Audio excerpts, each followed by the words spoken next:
الذین آمنوا وہ لوگ جو کہ ایمان لے آتے ہیں، وتطمئن قلوبہم بذکر اللہ اور پھر ان کی حالت یہ ہوتی ہے کہ ان کے دلوں کو سکون اللہ کی یاد ہی میں آتا ہے۔ الا بذکر اللہ تطمئن القلوب، آگاہ ہو جاؤ، اللہ کے ذکر ہی میں دلوں کا سکون ہے۔ یہ سورۃ الرعد کی آیت نمبر 28 کا وہ پورشن ہے جو ہم نے اپنے دونوں اذکار کارڈ، صبح شام کے اذکار کارڈ اور فرض نماز کے بعد اذکار کارڈ کے اوپر یہ آیت ٹاپ کے اوپر لکھی ہوئی ہے۔ آگاہ ہو جاؤ، کان کھول کر سن لو کہ اللہ کی یاد میں، اللہ کے ذکر میں ہی دلوں کا سکون ہے۔ دیکھیں، ایک ذکر کی وہ قسم ہے جو اللہ تعالیٰ نے آپ کے اوپر اوبلیگیٹری کر دی ہے، اس کے بغیر چارہ نہیں، وہ ہے نماز۔ وَأَقِمِ الصَّلَاةَ لِذِكْرِي، میری یاد کے لیے نماز کو قائم رکھنا۔ اس کانٹیکسٹ میں بخاری مسلم میں حدیث ہے، نبی علیہ السلام ایک سفر میں تھے، رات کو مشورہ کیا کہ فجر نماز پڑھ کے ہی سوئیں گے اب سفر میں۔ کچھ اصحاب نے کہا کہ نہیں یا رسول اللہ، تھوڑا سا آرام کر لیتے ہیں، ایک آدھ بندے کی ڈیوٹی لگا دیں، وہ ہمیں جگا دے گا۔ حضرت بلال کی ڈیوٹی لگائی گئی اور وہ اپنی سواری پہ مشرق کی طرف رخ کر کے بیٹھ گئے کہ جیسے ہی صبح صادق ہوگی، جو پو پھوٹتی ہے فجر کا وقت داخل ہوتے وقت، جو رات کے اینڈ ہونے کی نشانی ہوتی ہے، تو وہ باقیوں کو جگائیں گے، بس وہ بھی سو گئے۔ ہاں، جو قوالی لکھی ہوئی ہے اس میں تو سورج بھی نہیں نکلا تھا، لیکن یہاں سورج نکل آیا، کیونکہ یہ مسلم شریف میں لکھا ہوا ہے، وہ مولانا شریف میں لکھا ہوا ہے۔ بخاری میں تو تھوڑا سا حصہ ہے، مسلم میں پورا یہ واقعہ ہے۔ سب سے پہلے نبی علیہ السلام کی آنکھ کھلی اور سورج بلند ہو چکا ہے۔ آپ علیہ السلام نے کہا سب سے پہلے تو یہاں سے اٹھو نا، اس علاقے میں شیطان کا غلبہ ہے جس کی وجہ سے یہ سب کچھ ہوا، آگے چل کے پڑاؤ کرتے ہیں۔ آگے جا کے پڑاؤ کیا، نبی علیہ السلام نے اپنے مؤذن کو بلا کے پوچھا کہ بھئی تیری ڈیوٹی لگائی تھی؟ آگے دیکھیں اس نے اسٹریٹ فارورڈ جواب دیا، کوئی گستاخی نہیں۔ اس نے کہا یا رسول اللہ، جس طرح آپ کو نیند آ گئی مجھے بھی آ گئی، ٹھیک ہے، ادھر تو بڑی گستاخی یہ شمار کیا جائے گا۔ تو نبی علیہ السلام نے کوئی نہیں ڈانٹا، بالکل نیچرل چیز ہے۔ اس زمانے میں اگر کوئی الارم ہوتا تو پھر ایسا ہوتا بھی نہ۔ یہ تو دیکھیں ہم کتنی سہولت میں ہیں، بھلے رات کو 12-1 بجے بھی سوئے نا تو الارم لگایا ہوتا ہے، یقین ہوتا ہے کہ اس الارم کی آواز میں اٹھ جائیں گے، ورنہ اگلے زمانوں میں جب الارم نہیں تھے تو لوگ تو پوری رات پتہ نہیں کتنی دفعہ کروٹ لیتے ہوں گے کہ کہیں فجر ہی نہ قضا ہو جائے۔ تو ہماری زندگی کتنی آسان ہو گئی ہے اس کی وجہ سے۔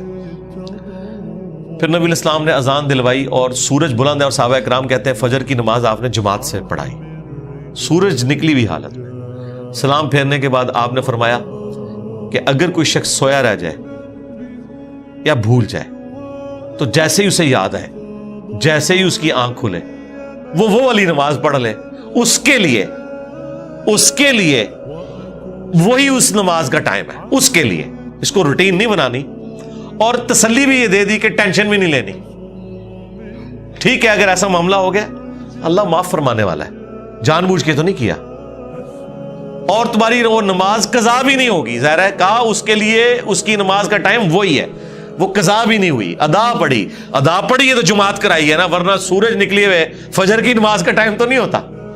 اور پھر آپ نے اینڈ پہ قرآن کی آیت تلاوت کی، سورہ طٰہٰ کی، وَأَقِمِ الصَّلَاةَ لِذِكْرِي، میری یاد کے لیے نماز کو قائم رکھنا۔ یعنی یہ نماز وہ چیز ہے جو اللہ کی یاد کو قائم رکھنے والی چیز ہے۔ یہ 5 ٹائم اللہ نے اس لیے مقرر کیے ہیں کہ اگر کوئی شخص کچھ بھی نہ کر سکے، ایٹ لیسٹ یہ 5 اوقات میں چاروں نہ چار میرے سامنے جھک جائے، اس کی حاضری لگ جائے گی۔ وہ یعنی جس طرح ایک بندہ فوجی پریڈ کرتا ہے، وہ چاہے بوجھل دل سے بھی کر رہا ہے، اس کی ڈیوٹی شمار ہو جائے گی۔ یہ نماز ڈیوٹی ہے۔ یہ شیطانی وسوسہ اپنے دماغ سے نکال دیں کہ اگر کسی کا نماز میں دل حاضر نہیں ہے تو اس کی نماز قبول نہیں ہے۔ نہیں، نماز کے فرائض میں آپ کہیں قرآن و حدیث میں نہیں دکھا سکتے کہ خشوع خضوع اس کا حصہ بنایا گیا ہو، کہ نماز کے اتنے فرائض ہیں ان میں سے خشوع خضوع بھی ایک ہے۔ نہیں، خشوع خضوع کبھی ڈسکس ہی نہیں ہوا اس حوالے سے۔ ترغیب کے لیے ضرور ہوا کہ اہل ایمان کی نشانی ہے کہ وہ توجہ سے نماز پڑھتے ہیں، یہ کہیں نہیں آیا کہ جو توجہ بٹ جائے اس کی نماز نہیں ہوتی، یہ کبھی نہیں ہوا۔ یہ ٹاپک ڈسکس نہیں کیا گیا اسی وجہ سے کہ اللہ کو پتا تھا کہ دماغ سوچتا ہے، خاص حد تک انسان کنٹرول کر سکتا ہے. ہاں باقی ارکان کے اوپر بات ہوئی کہ ہر رکعت میں 1 رکوع اور 2 سجدے ہیں. اگر یہ والی غلطی ہو جائے تو اینڈ پہ سجدہ صاف کر لینا ہے. لیکن کہیں پہ خشوع خضوع نہیں ڈسکس ہوا کہ اگر کسی کو خیال آیا تو وہ نماز ہی دوبارہ پڑھے یا وہ اینڈ پہ سجدہ صاف کرے. یہ بات ڈسکس نہیں کی گئی اسی وجہ سے کہ اللہ کو پتا تھا کہ یہ ایک ڈیوٹی ہے جو انسان نے پوری کرنی ہے. اور اس دھاگے کے ساتھ انسان پھر بندہ رہتا ہے جب, تو یہ 5 اوقات میں جب اللہ کے سامنے آتا ہے نا تو پھر وہ اللہ تعالیٰ سے اپنا دامن چھڑا نہیں سکتا.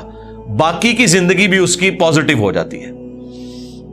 جو اللہ تعالیٰ فرمایا کہ نماز بے حیائی اور برے کاموں سے روکتی ہے اگر کنٹینیوسلی انسان پورے پروٹوکول کے ساتھ نماز کو پڑھتا رہے. تو میری یاد کے لیے نماز کو قائم رکھنا, یہ حدیث بخاری میں بھی ہے اور مسلم کے اندر بھی. یہ کتنی ڈھارس بنانے والی چیز ہے. تو یہ وہ ذکر کی فارم ہے جو اللہ تعالیٰ نے اوبلیگیٹری رکھ لی. اسی طریقے سے اپنے مال میں زکوٰۃ دینا, یہ بھی وہ فرض ذکر ہے اللہ کا جو آپ نے کرنا ہے. اللہ کی یاد, مال خرچ کریں گے تو جس کے لیے خرچ کر رہے ہیں اس کی یاد میں کر رہے ہیں, اور یہ پتہ ہے کہ اس نے پوچھنا ہے کہ نہ اگر زکوٰۃ دی تو تمہارے ساتھ یہ کیا جائے گا. جو سورہ توبہ میں آیا کہ ان کا مال جو یہ جوڑتے ہیں کنز بنا کے اور اللہ کی راہ میں زکوٰۃ نہیں دیتے تو قیامت کے دن ان کی پیٹھوں پہ, ان کے پہلوؤں کے اوپر, ان کے ماتھوں کے اوپر یہی سونا اور چاندی گرم کر کے داغا جائے گا اور کہا جائے گا کہ یہ ہے وہ مال جو تم نے دنیا میں جوڑا تھا. اور بخاری مسلم میں تو آیا کہ سانپ کی شکل میں مسلط کر دیا جائے گا, وَلِعَوْذُ بِاللَّهِ تَعَالَى. تو یہ ایک بڑا سینسٹیو ٹاپک ہے. اسی طریقے سے حج, وہ بھی فرض ذکر ہے. رمضان کے روزے, وہ بھی فرض ذکر ہے, اللہ کی یاد دہانی. لیکن نماز ایسی چیز ہے جو روزانہ 5 وقت رکھتی ہے. یعنی کوئی کتنا بھی گیا گزرا ہے, کچھ بھی نہیں کرتا, کم از کم 5 وقت اللہ کے سامنے جھکے, چاہے وہ دل سے جھکتا ہے چاہے وہ خشوع خضوع سے جھکتا ہے, اس نے اپنی ڈیوٹی پوری کرتے رہنا ہے, کرتے رہنا ہے. ایک وقت آئے گا اللہ تعالیٰ استقامت دے گا. ترجمہ یاد کریں, خشوع خضوع کا اہتمام کریں, تو انشاءاللہ اللہ تعالیٰ یہ آسانیاں پیدا کر دے گا آپ کے لیے. یہ وہ ذکر ہے جو فرض ذکر ہے. دوسرا ذکر وہ ہے جو اللہ تبارک و تعالیٰ نے قرآن کے لیے یوز کیا. اِنَّا نَحْنُ نَزَّلْنَا الذِّكْرَ وَإِنَّا لَهُ لَحَافِظُونَ. بے شک اس الذکر, یاد دہانی یعنی قرآن کو ہم نے نازل کیا اور ہم ہی اس کی حفاظت کرنے والے ہیں. تو قرآن بھی اللہ کا ذکر ہے, اللہ کو یاد دلانے والی چیز ہے, یعنی جو چیز آپ کو اللہ تعالیٰ کی یاد دلا دے, اسی لیے اسے کہا گیا الذکر. اب قرآن کی اہمیت پہ بولا جائے, وہ تو پچھلے دنوں جو سویڈن میں گستاخی ہوئی اس پہ میں نے تفصیل سے صرف قرآن کے اوپر ہی سارا کچھ ڈسکشن کی ہے. پھر ہماری یہ جو نئی والی قرآن کلاسز ہیں, اس کے پہلے 6 لیکچرز جو ہیں وہ قرآن سے ہی ریلیٹڈ ہے. 40 علمی پوائنٹ میں نے ڈسکس کیے تھے, جسے شوق ہے وہ دیکھ لیں. تیسرا جو ذکر ہے جی وہ ہے الذین یذکرون اللہ قیاما وقعودا وعلی جنوبہم. اہل ایمان کی نشانی ہے کہ وہ خواہ کھڑے ہوئے ہوں, خواہ بیٹھے ہوئے ہوں, خواہ وہ اپنی کروٹوں پر لیٹ رہے ہوں, ہر حال میں اللہ کو یاد رکھتے ہیں. حتیٰ کہ دیکھیں اما عائشہ سے پوچھا گیا جنابت کے کانٹیکسٹ میں, صحیح مسلم میں حدیث ہے کہ کیا اس حالت میں بھی نبی علیہ السلام اللہ کو یاد کرتے تھے؟ تو انہوں نے کہا کہ اللہ کے نبی ہر حال میں اللہ کو یاد کیا کرتے تھے, خواہ وہ جنبی بھی ہوں. جنبی بندہ صرف قرآن کی تلاوت نہیں کر سکتا, نماز نہیں پڑھ سکتا, باقی ہر ذکر کر سکتا ہے, صبح شام کے اذکار, باقی چیزیں. اس میں تو کوئی پروٹوکول بھی نہیں ہے. یہ غسل, وضو, کپڑے پاک ہونا, جگہ پاک ہونا, یہ صرف نماز کا پروٹوکول ہے. جو عام اذکار ہیں ان کا کوئی پروٹوکول نہیں ہے, وہ آپ جس مرضی حالت میں کریں. یہ لوگ کہتے ہیں جی آیت کریمہ بڑا گرم ہے جی, بغیر وضو کے نہیں کرنا چاہیے جی, خوشبو لگا لینی چاہیے. اور بھائی جس نے کیا تھا اس نے تو مچھلی کے پیٹ میں کیا تھا, سب سے زیادہ تعفن والی جگہ, یونس علیہ السلام. کوئی گرم ذکر نہیں ہے بھائی. وہ پھر ایسا ذکر ثابت ہوا کہ اللہ تعالیٰ نے ان کی اس غلطی کو, اجتہادی غلطی کو معاف کیا, اور سورہ صافات میں فرمایا اگر یونس یاد نہ کرتا ان الفاظ کے ساتھ تو جتنا اللہ تعالیٰ کا عطاب تھا نا, پھر یہ اسی دن مچھلی کے پیٹ سے نکالا جاتا جس دن مردے اپنی قبروں سے نکلیں گے. ایک جملے نے اللہ تعالیٰ کا غصہ ٹھنڈا کر دیا, لا الہ الا انت سبحانک انی کنت من الظالمین. لیکن سرکار یہ 3 دن اور 3 رات انہوں نے پڑھا ہے یہ وظیفہ. ہاں آپ ذرا ایک لمحے کے لیے سوچیں, 3 دن اور 3 رات, یہ کتنے بنتے ہیں؟ 72 گھنٹے. 72 گھنٹوں اگر آپ کو ایک ایئر کنڈیشن کمرے میں بھی مسلسل ایک ذکر کرنا پڑ جائے تو لگ پتہ جائے گا. آپ ذرا اس شخص کے بارے میں امیجن کریں جو مچھلی کے پیٹ میں گپ اندھیرا ہے اور یہ بھی نہیں پتا کہ میں یہ کروں گا تو مجھے معافی بھی ملے گی کہ نہیں, اور وہ مسلسل ذکر کیے جا رہا ہے اور یہ بھی نہیں پتا کہ کتنا عرصہ میں نے یہ ذکر کرنا ہے, اور وہاں پہ بھی کسی کرسی میں نہیں بیٹھے ہوئے ہیں. مچھلی کے پیٹ کے اندر کیا حالت ہوگی, لیکن اللہ تعالیٰ نے ان کی دعا سن لی. اتنی جاندار دعا تھی. میں تو کہتا ہوں یہ سید الاستغفار ہے. لا الہ الا انت سبحانک, اے اللہ تیرے سوا کوئی معبود نہیں, تو تو غلطیوں سے پاک ہے. انی کنت من الظالمین, میں انسان ہوں تو میں تو غلطی کروں گا. اس سے بہتر کیا انداز ہو سکتا ہے عاجزی کا, اس سے بہتر کیا انداز ہو سکتا ہے اللہ تعالیٰ کی عظمت بیان کرنے کا کہ یا اللہ تو نے تو غلطی کرنی نہیں ہے, یہ تو طے ہے.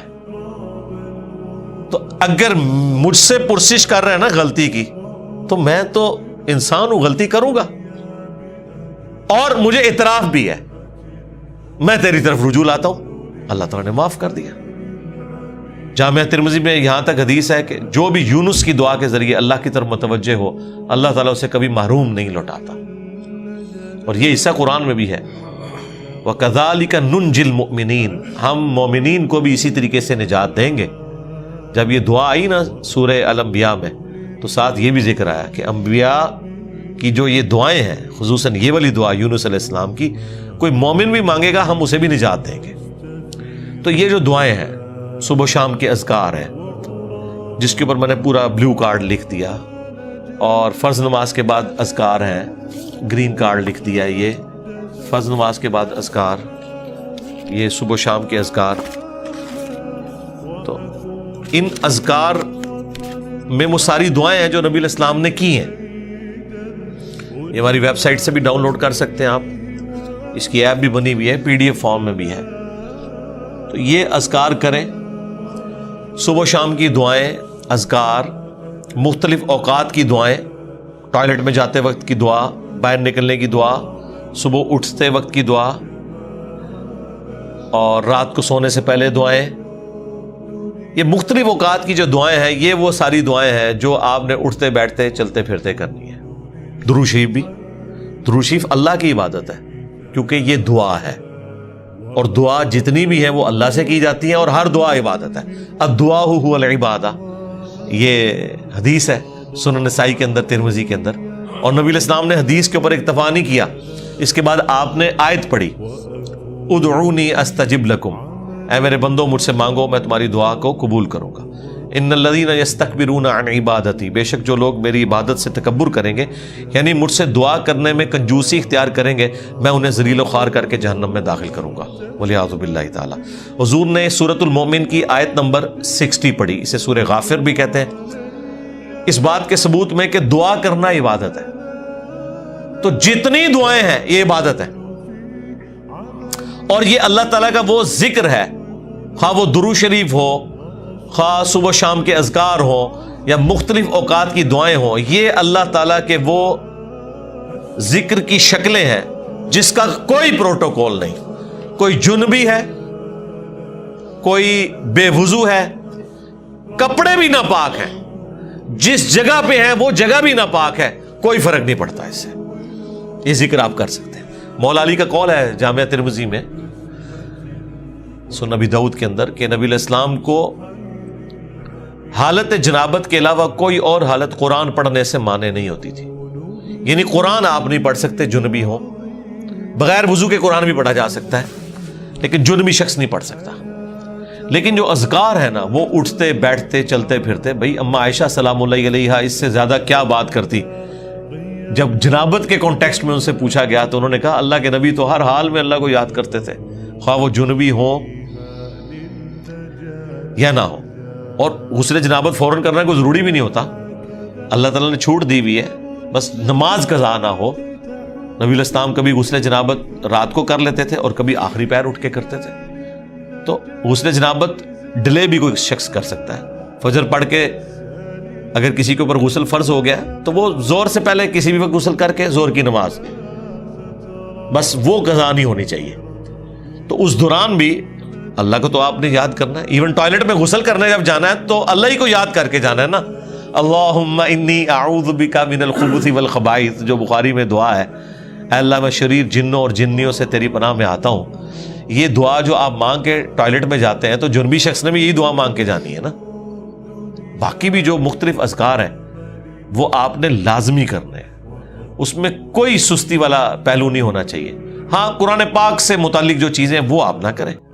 تو یہ ذکر کی 3 اقسام. نمبر 1 فَأَقِمِ الصَّلَاةَ لِذِكْرِي، میری یاد کے لیے نماز کو قائم رکھنا. اور جتنے بھی فرائض ہیں، خواہ وہ حج کی شکل میں ہو، زکوٰۃ کی شکل میں ہو، رمضان کے روزے ہوں، وہ سب کے سب اللہ کا ذکر ہے. رزق حلال کمانا بھی، یہ بھی اللہ کا ذکر ہے. اللہ کے نیک بندوں کے واقعات جو قرآن و سنت میں رپورٹ ہوئے انہیں بیان کرنا بھی اللہ کا ذکر ہے. انبیاء کرام کے واقعات کو بیان کرنا بھی اللہ کا ذکر ہے.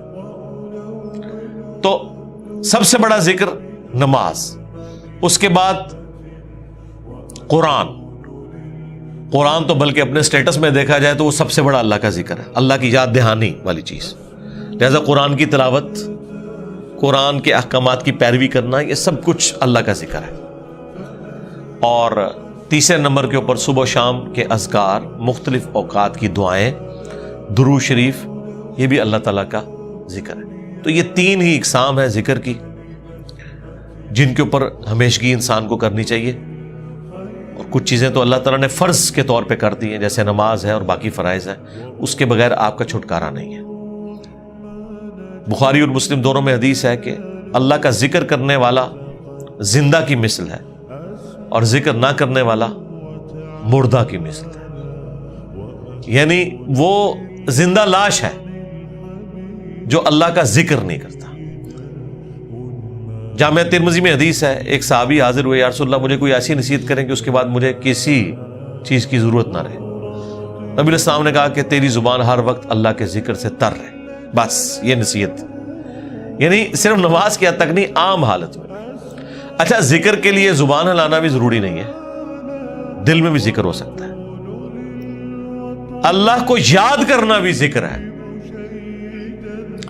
غور و تفکر کرنا بھی ذکر ہے. اصل چیز ہے گاڈ اورینٹڈ ہونا. بخاری مسلم میں حدیث ہے، جب تم نماز پڑھ کے اسی جگہ پہ بیٹھے رہتے ہو نا جہاں پہ نماز پڑھی تھی، اسی مصلے کے اوپر، جب تک وضو نہیں ٹوٹتا نا، کچھ ذکر نہ بھی کرو تب بھی فرشتے دعائے رحمت تمہارے لیے کرتے رہتے ہیں. حتیٰ کہ بخاری مسلم میں آیا کہ جو شخص نماز کے انتظار میں ہے نا، اللہ تعالیٰ اسے بھی نماز کے اندر ہی شمار کر لیتا ہے. دیکھیں اللہ تعالیٰ کی رحمت ہے. یعنی یہ تو ایک نہ ختم ہونے والا سلسلہ ہے. بخاری مسلم دونوں میں حدیث ہے، میں اپنے بندے کے گمان کے قریب ہوں جیسا کہ میرے بارے میں گمان کرے. جب وہ مجھے دل میں یاد کرتا ہے میں اسے دل میں یاد کرتا ہوں. جب وہ مجھے کسی مجلس میں یاد کرتا ہے نا تو میں اس سے بہتر مجلس میں اسے یاد کرتا ہوں. جب وہ میری طرف ایک بالش بڑھتا ہے میں اس کی طرف ایک ہاتھ بڑھتا ہوں. جب وہ میری طرف چل کے آتا ہے میں اس کی طرف دوڑ کر آتا ہوں. تو یہ حدیث قدسی ہے بخاری مسلم دونوں میں.